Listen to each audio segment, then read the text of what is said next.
경남 지역 이슈를 분석하는 시간 헬로 이슈 토크 시작합니다. 6일 지방선거가 마무리된 지 100일이 넘어가고 있습니다. 도내 각 지자체는 새로운 수장 혹은 재선, 3선 수장의 진두지휘 아래 점차 재색깔을 갖춰가고 있는데요. 특히 경남 첫 3선 도교육감이 자리한 경남도 교육청은 초선 당시부터 주목받은 미래교육을 마지막 4년간 어떻게 마무리할 것인지 많은 관심이 쏠리고 있습니다. 오늘 이 시간은 경남도 교육청 박종훈 교육감 모시고 미래교육을 내걸고 순항 중인 박종훈 후의 이야기를 살펴보는 시간 가져보겠습니다.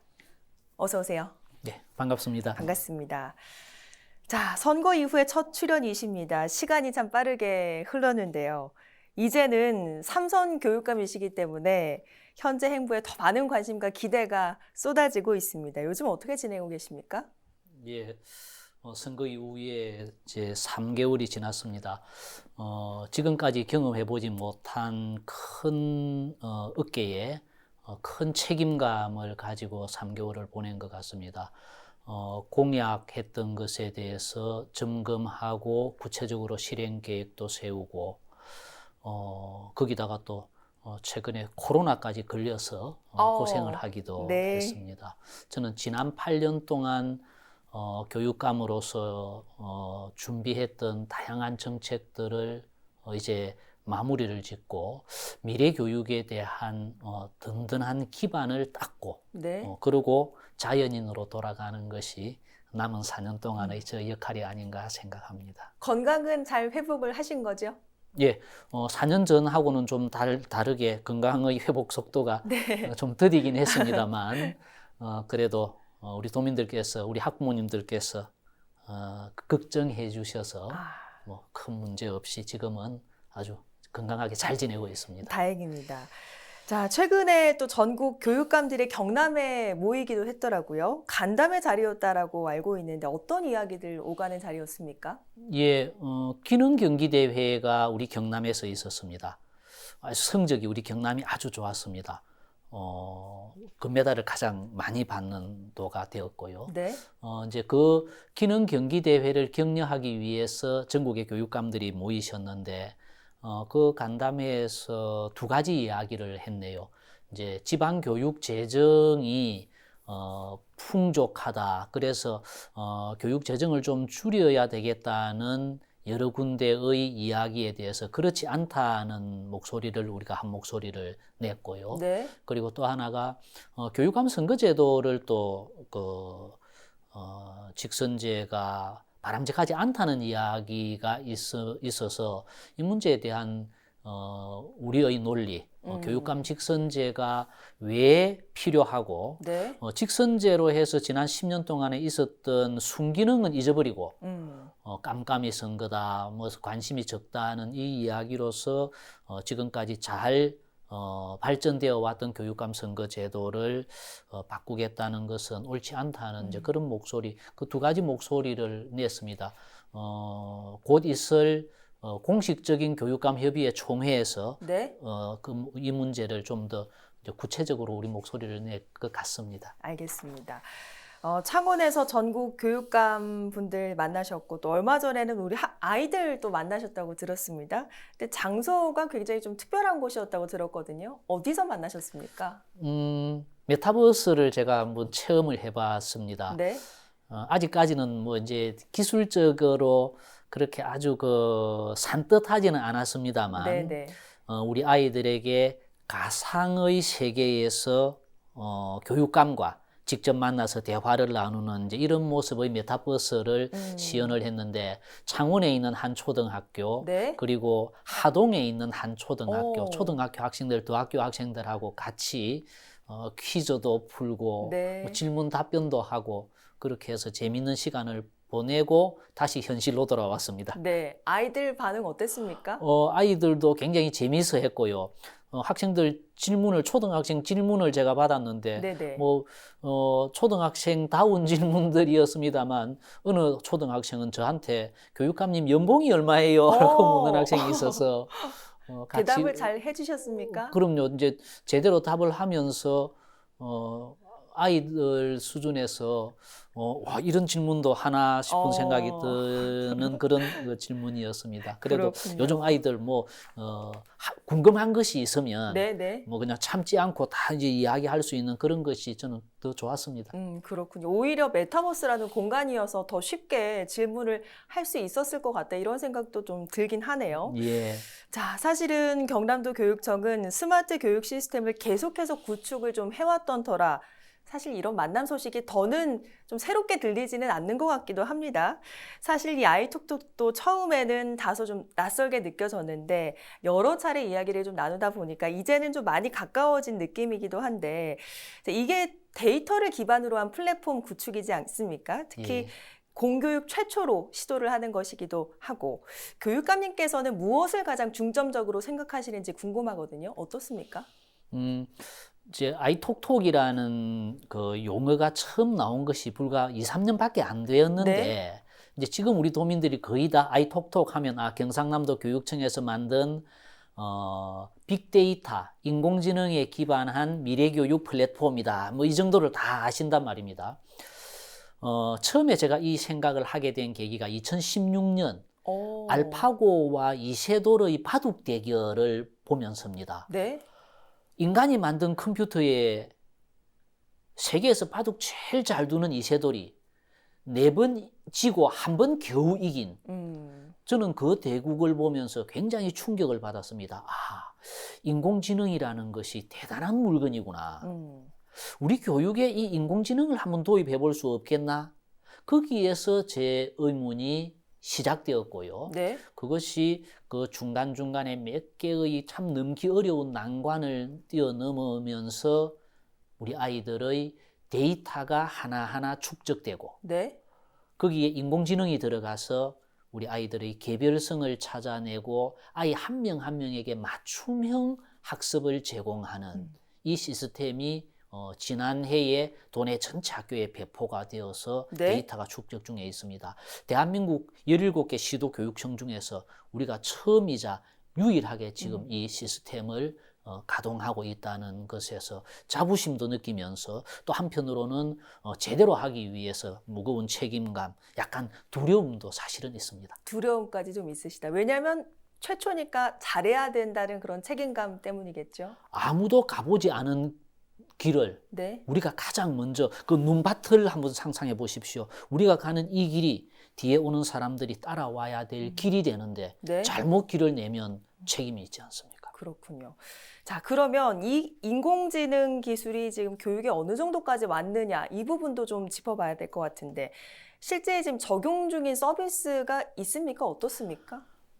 이제 이것이 이번 그 선거 때도 그런 이야기가 있었습니다만 뭘 이제 성과를 내놔 봐라는 이야기를 하는데 우리가 이야기하는 이 인공지능 빅데이터에 기반한 인공지능 플랫폼은 데이터가 축적이 되어야 네. 최소 유의미한 데이터 축적은 한 3년 정도의 축적을 이야기를 합니다. 전문가들께서. 네. 그런데 데이터가 축적이 안 되었는데 인공지능이 들어가서 뭘 찾아낼 수는 없는 것이거든요. 네. 그래서 저희들로서는 어려움이 있었는데 그래도 너무 오랫동안 뭐 기다리라고만 할 수 없지 않습니까? 네네. 그래서 이번에 지난 2학기 시대 이제 뭐랄까 좀 초보적인 형태의 서비스가 이루어졌습니다. 톡톡 수학이라는 것이 있었고요. 또 네.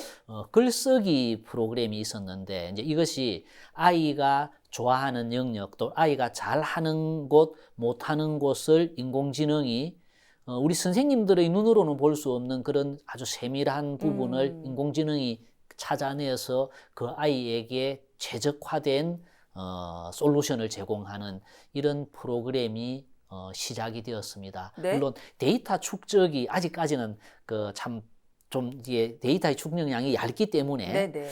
제대로 된 서비스는 좀 더 있어야 될 것 같고 지난해 올해 저희들은 5년 계획으로 아이들이 축적한 데이터에서 어떤 것을 뽑아서 선생님 책상 위에 들이면 네. 선생님께서 이 아이의 한 명 한 명에 대한 개별성을 제대로 발현할 수 있도록 지도하실 수 있을까 하는 그런 연구를 지금 아주 재미있게 그러나 또 아주 치밀하게 연구를 진행하고 있습니다. 사실은 이 아이톡톡 서비스가 정식 출범을 한 것도 2021년 3월이었고 이 사업의 원활한 진행을 위해서 보급한 스마트 단말기가 순차적으로 보급되기 시작한 것도 올 3월이었죠. 지금 한창 보급이 되고 있죠? 어떻습니까? 거의 다 됐고요. 이제 며칠 전 의회에서도 그런 지적이 있었습니다. 지금 100% 지급이 안 된 것이 노트북에 대해서 지금 복합기죠. 노트북보다는 기능이 더 업그레이드된 이 복합기가 운영 체제가 우리가 20만 대 이상이 쓰는 운영 체제가 있고 학교에서 선택을 하게 했기 때문에 몇 개 안 되는 극소수의 학교가 선택한 운영 체제가 있습니다. 그 운영 체제를 가진 복합기는 다른 MDM, 그러니까 종합 운영 시스템하고는 또 좀 다른 부분이 있어서 그것까지 해서 배급을 하려고 하다가 보니까 네. 극히 몇 개의 학교가 아직 안 됐습니다만 뭐 다수의 학교가 99% 이상 됐다고 보셔도 되고요. 거의 일단은 다 이루어진 상태네요. 그렇죠. 그렇죠. 이제 물건 복합기의 보급은 문제가 없지만 MDM 프로그램 통합 관리 시스템이 대수가 많지 않은 특별한 별도의 운영 체제를 가지고 있는 복합기는 그것까지 맞추어서 내려고 네. 하다가 보니까 뭐 조금 아직 안 된 학교가 있긴 합니다만 뭐 다 보급됐다고 해도 무방할 것 같습니다. 네. 자, 특히 이번에 뭐 보급뿐만 아니라 원활한 유지 보수를 위해서 협약을 맺은 것으로 알고 있습니다. 그러면 학생과 학부모들이 느끼기에 앞으로 무엇이 어떻게 좀 달라지는지 궁금하거든요. 어떻습니까? 최근에도 우리 아이들이 얼마만큼 활용하고 있느냐라는 것을 실시간 데이터를 제가 직접 봤는데 뭐 90% 이상의 아이들이 활용하고 있습니다. 물론 네. 수업에서 활용하고 있는 아이가 있고 그다음에 정보 검색을 위해서 활용하고 있는 아이가 있고 또 다른 방법으로 여러 가지 다양한 형태로 활용을 하고 있습니다. 이 복합기는 5년을 써야 되는 물건이거든요. 네. 그래서 5년 동안 이 학생들이 쓰다가 물론 뭐 그런 일이 없어야 되겠지만 문제가 생길 수도 있고 고장이 날 수도 있다고 그렇죠. 생각합니다. 그런 문제가 생겼을 때 얼마만큼 빨리 네. 이 문제를 해결해 주느냐는 게 중요하다고 생각합니다. 우리가 통상 가전제품을 사서 문제가 있을 때 AS 신청을 하면 물건을 고장이 난 시간부터 물건을 고쳐서 다시 가지고 올 때까지는 못 쓰지 않습니까? 네. 그러나 이번 저희들의 시스템은 일단 똑같은 물건을 아이들에게 주고 고장난 물건을 가지고 와서 고쳐가지고 다시 학생한테 가서 임시로 빌려준 물건을 회수하는 것이기 때문에 굉장히 좋네요. 이거는. 그렇죠. 사용자 입장에서는 끊이지 않고 서비스를 이용할 수 있다는 것이고 저희들의 서비스의 목표는 사용자가 최대한의 편의성을 가지고 네. AS 센터에 학생이나 학부모가 가지고 가는 것이 아니고 AS를 담당하는 곳에서 와서 가지고 가는 것까지 해서 뭐 아마 지금까지 우리나라에서 학교나 기관에서 해본 AS 중에서는 가장 사용자에게 유리한 AS 체제가 만들어졌다고 감히 말씀드립니다. 그러네요. 저희 뭐 자동차가 고장이 나도 뭐 렌트를 해서 자동차 쓰는데 불편함이 없도록 하지 않습니까? 그런 시스템을 그대로 가져와서 학생들의 사용에 불편함이 전혀 없도록 시스템을 적용을 한 거네요. 차는 AS 센터까지 갖다 줘야 되잖아요. 네, 그런데 근데 찾아오는 우리는 서비스까지 찾아오는 서비스니까. 굉장히 좋은 것 같습니다. 자, 이제 아이들은 아이톡톡이 일상이 되고 나아가 1인 1스마트 단말기를 통해서 스마트 교육도 받을 수 있게 됐습니다. 그럼 앞으로 아이들에게 어떤 변화를 좀 기대를 하시는지도 궁금한데요. 이제는 정해진 교실만이 교실이 아니고 아이들이 있는 모든 곳이 교실이 되는 겁니다. 그리고 이제는 선생님들만이 아이들을 가르치지 않고 학교에 계시는 모든 분들이 나아가서는 마을에 있는 모든 어른들이 우리 아이들에게 선한 영향력으로 아이들을 가르치는 시대라고 저희들은 봅니다. 그 점에서 이 스마트 단말기는 학교에서 공부하다가 또 집에 가서 숙제하다가 또 저녁에 뭐 다른 것을 검색을 하거나 네. 모든 용도에서 아이들에게 가장 유용한 학습 도구가 되어서 우리가 준비하고 있는 아이톡톡이라는 미래교육 체제가 더 아이들에게 빨리 와닿고 더 많은 것을 아이들에게 줄 수 있는 가장 소중한 도구가 되도록 저희들은 만들 생각입니다. 네. 자, 아이들에게는 이 스마트 단말기가 여러모로 유용한 장비가 될 수도 있겠습니다만 일부 시각에서 볼 때는 사실은 학습용으로 쓰이지 않는 것에 대한 비판도 일부 있는 것이 사실인데 여기에 대해서는 어떤 입장이십니까?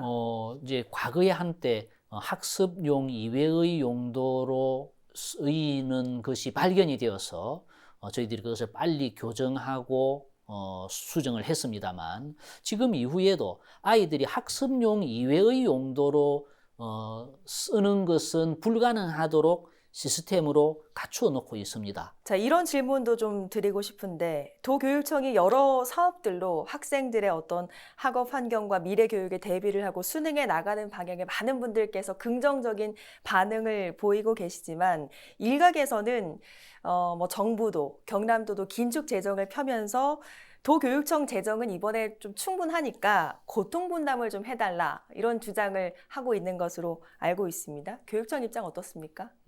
고통 분담이라는 것이 이제 그 교육청과 지자체가 함께 아이들의 급식을 운영을 하는데 그 급식비의 부담을 우리 교육청이 좀 더 많이 해달라는 뭐 요구로 저는 구체적으로 그렇게 읽었습니다. 이제 학교 급식이 큰 돈이 드는 것이 세 가지 항목이 있습니다.